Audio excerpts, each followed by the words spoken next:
Well Naseem Shaheen's Babar got unlucky. कुछ इस तरह से आप पाकिस्तान की बैटिंग परफॉर्मेंस को डिफाइन करोगे अगेंस्ट ऑस्ट्रेलिया। अगर आप ये सोच रहे हो कि यार बैटिंग परफॉर्मेंस की बात हो रही है और नसीम शाह का नाम यहां पर क्या कर रहा है, तो आपको बता दूं कि नसीम ने एक बार फिर से आज प्रूव किया कि जी वो नीचे आकर के काफी ज्यादा क्रूशल रोल प्ले कर सकते हैं और काफी बार जो पाकिस्तान का टॉप ऑर्डर नहीं करता है वो नसीम शाह करके जाते हैं। चाहे आप अफगानिस्तान के खिलाफ क्रूशल मैचेस में देख लो, चाहे आप इंडिया के खिलाफ लड़खड़ाती हुई पाकिस्तान को लास्ट में होप जगाता हुआ देख लो, या फिर आप ऑस्ट्रेलिया के खिलाफ 117 पर 6 होने के बाद भी 200 क्रॉस करते हुए देख लो, आप एक कॉमन फैक्टर पाओगे और वो रहेगा नसीम शाह और उनकी वो फाइटिंग स्पिरिट। नसीम शाह जो कि जब आकर के खड़े होते हैं तो आप ये मानते हो कि यार कुछ रन्स अभी बचे हुए हैं और वो भी रन्स ऐसे नहीं आएंगे जो रुक करके आएंगे, नसीम चौड़ करके खेलने वाले हैं। We have seen Naseem doing this a lot और शायद इसी वजह से आज पाकिस्तान एक अच्छे तो नहीं कहूंगा बट एक ऐसे टोटल पर पहुंच पाया जहां से पाकिस्तान ये सोच सकता था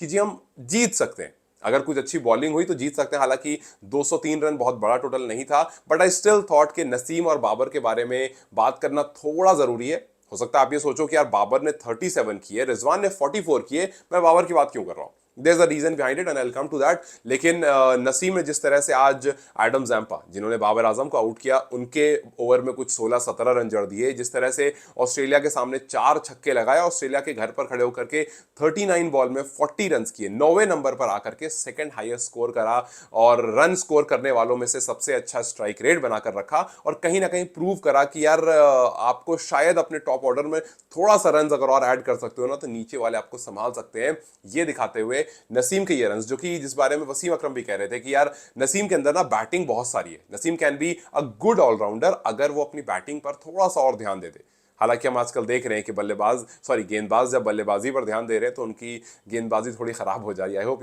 यू अंडरस्टैंड कि मैं किसके बारे में बात कर रहा हूं। लेकिन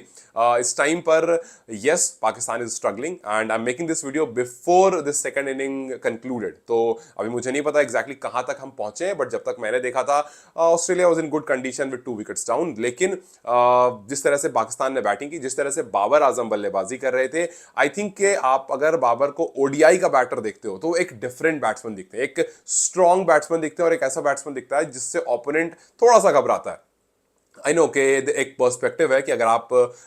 इंडियन क्रिकेट को कवर करते हो, अगर आप इंडियन न्यूज जर्नलिस्ट हो या फिर अगर आप इंडियन स्पोर्ट्स मीडिया में हो तो आप बाबर को पसंद नहीं करोगे, but I don't think that's really true because you don't have to love Babar to talk about Babar. I mean as a cricketer अगर आप बाबर को देखते हो तो आप बोलो एक यार ओडीआई में ही has been pretty good and please don't tell me to compare between Virat and Babar, because जब बाबर आजम से खुद विराट कोहली के बारे में पूछा गया था उन्होंने कहा था कि हमारा कोई कंपैरिजन नहीं है, विराट ने वो सब कुछ कर दिया है जो मुझे अभी भी करना बाकी है। सो यस एक अलग लीग के प्लेयर है, अपनी अपनी कंट्री से काफी अच्छे प्लेयर हैं, बट यस विराट का जो रन्स है, विराट के जो स्टैट्स हैं, विराट ने जो मुश्किल सिचुएशंस में रन्स करे हैं वो बाबर खुद भी मानते हैं कि वहां तक अभी उनको पहुंचना बाकी है। So please don't start this Babar versus Virat because we believe कि दोनों अपने अपने पोजीशन पर बहुत अच्छे बल्लेबाज हैं और खास करके ओडीआई में तो वाकई बहुत अच्छे बल्लेबाज हैं। मैं ओडीआई की बात इसलिए 2 बार मैंने एम्फेसिस करा बिकॉज आज जब बाबर आजम ने वो 37 रन किए उसके बाद वो आउट हुए बहुत अनलकी रहे, क्योंकि जिस तरह से एडम जैम्पा की वो बॉल आई और डिप डाउन हो गई वो बॉल, जिस लूप से वो बॉल आई थी, जिस प्रोजेक्टाइल से वो बॉल आई थी और उसके बाद वो डिप डाउन हो गई थी, कहीं ना कहीं ये था कि वो बॉल थोड़ी सी अनप्लेबल हो गई थी बिकॉज अचानक से नीचे चली गई। अगर आप इस फोटो में देख रहे हो तो बाबर एकदम से स्टूप लू होते हैं लेकिन वो वहां तक पहुंच नहीं पाते हैं और क्लीन बोल्ड हो जाते हैं। बट उसके अलावा if you see Babar playing Pat Cummins या फिर other fast bowler from Australia, आप देखोगे कि he was playing pretty confidently, वो काफी अच्छे से ड्राइव्स खेल रहे थे, वो पुल शॉट के लिए काफी कॉन्फिडेंटली जा रहे थे, वो एक आध मिस होने के बावजूद वो ये नहीं हो रहे थे कि नहीं यार रुक जाना है, उसके बाद वो जो अपनी रिस्क यूज कर रहे थे फ्लिक्स खेलने के लिए, so he was looking confident and I am pretty sure आज की इनिंग देख करके कि big numbers are very very very soon, बहुत जल्दी you will see it somewhere around the corner. आप देख सकते हो कि जिस तरह से वाज प्लेइंग, इनफैक्ट अगर आप इनकी ओडीआई इनिंग्स देखोगे यू विल सी कि इन्होंने पिछली 8 इनिंग्स में 4 बार 50 प्लस स्कोर किया है, विच शोज के यार ओडीआईज में ही has been playing good. I understand कि इनका लास्ट ओडीआई जो था वो पिछले साल खेला गया था नवंबर में जब हम वर्ल्ड कप खेल रहे थे, लेकिन ओडीआईज में इनके नंबर्स वाकई अच्छे हैं, may be that's the reason that he is among top 5, in fact अभी करंटली तो ही इज लीडिंग। अगर मे बी आप सोचो कि यार जिम्बाब्वे के खिलाफ रन स्कोर करके ये हाल हुआ है, बिकॉज आई नो कि जिम्बाबर करके काफी बार बोला जाता है, but I really want you to know his stats against SENA countries, because जब आप किसी बैटर को एनालाइज करते हो तो आप अक्सर south Africa, Australia, New Zealand, England इनकी बात करते हो, बिकॉज ये स्ट्रॉन्ग कंटेंडर्स होते हैं। तो जब आप देखोगे सबसे पहले ऑस्ट्रेलिया के खिलाफ, आप देखोगे कि इन 4 कंट्रीज में ऑस्ट्रेलिया के खिलाफ बाबर का एवरेज सबसे अच्छा है। ऑस्ट्रेलिया के खिलाफ बाबर ने कुछ 11 इनिंग्स खेली हैं जिसमें 64 से ऊपर का एवरेज उनका। 64 is a very good number in terms of average. वहीं अगर आप उसके बाद देखोगे साउथ अफ्रीका के खिलाफ, देन यू विल सी कि वहां भी 11 इनिंग्स हैं और उनका एवरेज 63 का है। जो आप देखोगे न्यूजीलैंड के खिलाफ, आप देखोगे कि कुछ 20 इनिंग्स खेली हैं और न्यूजीलैंड के खिलाफ इनका एवरेज 50 का है। ओडीआईज में anything that is more than 44 45 is a very good average. और जब आप फिर इंग्लैंड के खिलाफ देखते हो, यू विल सी कि 47 का है। दोस्तों, बाबर का सबसे लोएस्ट एवरेज जो है इन सेना कंट्रीज के खिलाफ वो 47 है, विच शोज के he has perform pretty well against these strong countries, and that's why इनका फिलहाल नंबर जो है वो काफी अच्छा है। बट येस, आज का 37 थोड़ा स्ट्रॉन्ग था, थोड़ा पॉजिटिव था और थोड़ा अनलकी जरूर रह गए। बट आज की इनिंग देखते हुए आई कैन से दिस कि बिग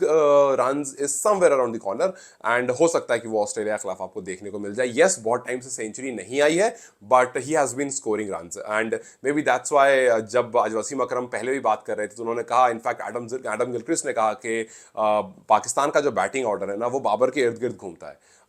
आज हालांकि मुझे पता है कि टेस्ट में उनको ड्रॉप किया गया था, उनको रेस्ट दिया गया था, जो भी वर्ड आप चूज करो अपने हिसाब से, लेकिन जब बाबर आजम को टेस्ट में ड्रॉप किया गया और जब उनसे कप्तानी ली गई, इट नाउ लुक्स लाइक के वो एक बोझ उनके ऊपर से हट गया, now he is more free. May be that's why आज काफी पॉजिटिव दिख रहे थे। सो लेट्स सी कि वो जो फ्रीडम उनको मिली है एज अ बैटर कि आप जाओ और खेलो, कितना ज्यादा वो यूटिलाइज कर पाते हैं उस फ्रीडम को, और कब ऐसा होता है कि दोबारा से वो जो रन्स उनके एज अ बैटर, मैं बात कर रहा हूँ, बार बार ये बात कर रहा हूँ, because I really don't want you to get into this Babar, Virat, India, Pakistan. I just want you to look at him as a batter, so you will understand कि yes, he is playing in a way जिसमें आपको दिख सकता है कि he is not struggling at this moment, जो कि test में उनके साथ हो रहा था। So let's just hope कि आगे when we see Pakistan versus Australia, we see some good cricket, and I'm hoping that इस good cricket में कुछ बेहतरीन हमें देखने को मिलेगा। You might think कि मैं रिजवान के बारे में बात क्यों नहीं कर रहा हूँ, because I really think कि जो शॉट रिजवान ने खेला वो थोड़ा अननेसेसरी था, और वो अनलकी नहीं थे, वो थोड़ा अननेसेसरी शॉट था, वहां पर back to back sweep shot खेलने की जरूरत नहीं थी और शायद इस वजह से उन्होंने अपना विकेट गवा दिया। And Australia had been really good and in their home. So पहला मैच तो done and dusted I think हो ही गया। अगर कुछ मिरेकल हो जाए लास्ट में तो पता नहीं, बट यहां से may be Pakistan will think something about their batting order and then they might come with some better ideas so that आप अगले मैचेस में कुछ बेहतरीन कर सको। By then do you think कि जो मैं कह रहा हूं about Naseem and Babar, do you agree with those things, और आपका कुछ अलग पर्सपेक्टिव है? अगर अलग है, do let me know comment section, और अगर if you agree then thank you. So thank you because you can understand what I'm saying and what I'm talking about. Till then, you guys take care, and you'll see me in next video talking about maybe Indian cricket, maybe Bangladesh, Afghanistan, Australia, or any other team. Till then, you guys take care, and I'll see you very soon.